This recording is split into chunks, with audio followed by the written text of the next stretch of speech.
Imagine a substance that can relieve chronic pain, reduce anxiety, and has other amazing health benefits just now being discovered. Whether you use marijuana or not, this issue affects all of us. The criminalization of marijuana has far reaching consequences, and the misinformation is not helping this case either. I have come to understand both the science and the social impacts of marijuana laws and opinions.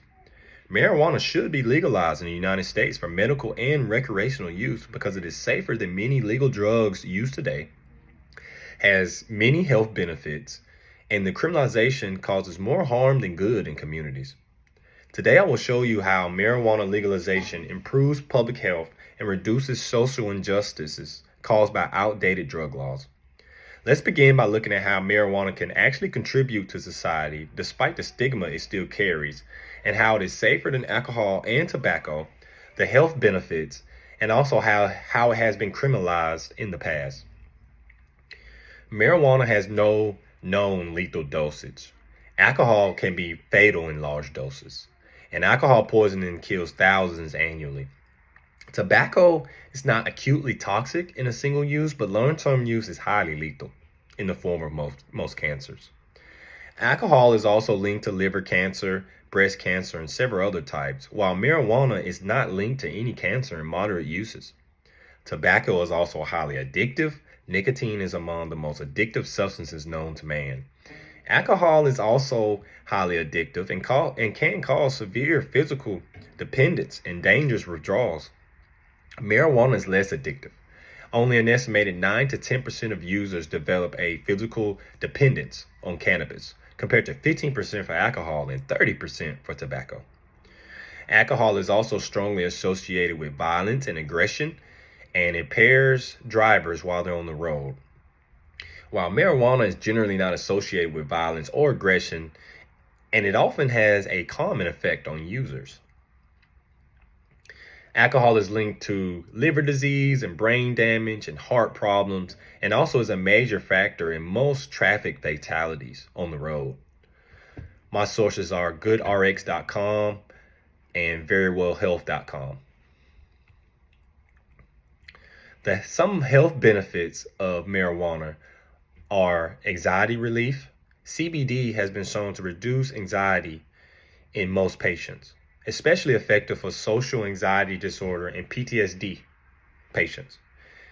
Cannabis may help reduce nightmares, flashbacks, and also help improve sleep and emotional regulation. Cannabis also shows promise in protecting the brain from diseases like Alzheimer's and Parkinson's, and THC can reduce the time to fall asleep and increase deep sleep phases. Cannabis has also been well documented as a great pain relief and commonly used for arthritis, migraines, and nerve pains. Both THC and CBD reduce inflammation, which may also help with autoimmune diseases like Crohn's and lupus. Cannabis also helps with nausea and vomiting, and there are THC-based drugs that are prescribed for cancer patients. Cannabis also stimulates the hunger-related regulating areas of the brain and also reduces eye pressure for patients with glaucoma. My sources for this is the National Library of Medicine, Center of Biotechnology Information, and also jwe.edu.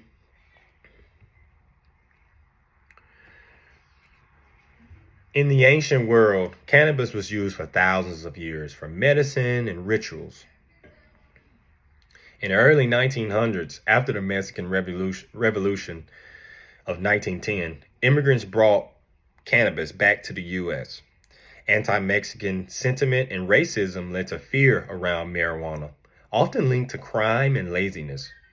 Cannabis use was also associated with black jazz musicians in cities like New Orleans. In the 1930s, reefer madness was starting to develop. The head of Federal Bureau of Narcotics led a racist and fear-based campaign against marijuana. Propaganda was fed to the public, and it made marijuana users look wild and dangerous after consuming marijuana. In the 1950s and 60s, harsh drug laws were applied. And in 1956, there was a mandatory minimum sentence for marijuana possession. Despite growing middle class use in the 60s, laws remained severe.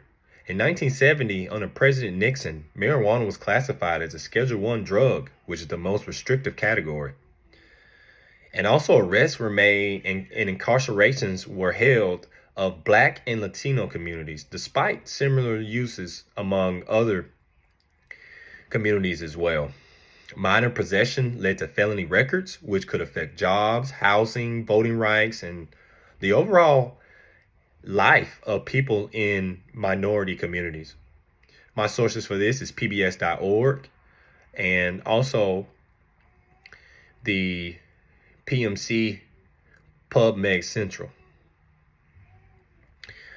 Here are some steps we can use to Here are some action steps we can use to show our support and also get the ball rolling in our community. We could use grassroots activism, we could use political support, and we can also do voter action, turning up to support these politicians that will push the legislation. As we come to the close of this discussion, it's clear that the debate over cannabis is not just about a plant. It's about justice, health, and safety in our community. We've explored how recreational cannabis is safer than many legal substances and how it offers significant medical benefits and how its criminalization disproportionately harms communities across the country. Legalizing recreational cannabis isn't a risky experiment. It's a logical, evidence-based step toward a more fair and healthy society. The time for fear-based policies is over. We must advocate for laws grounded in facts, not stigmas. Whether it's at the voters box or in conversations with your peers or through informed activism, you have the power to shift public perception and support the legalization of recreational cannabis. Let's stop punishing progress and start embracing it.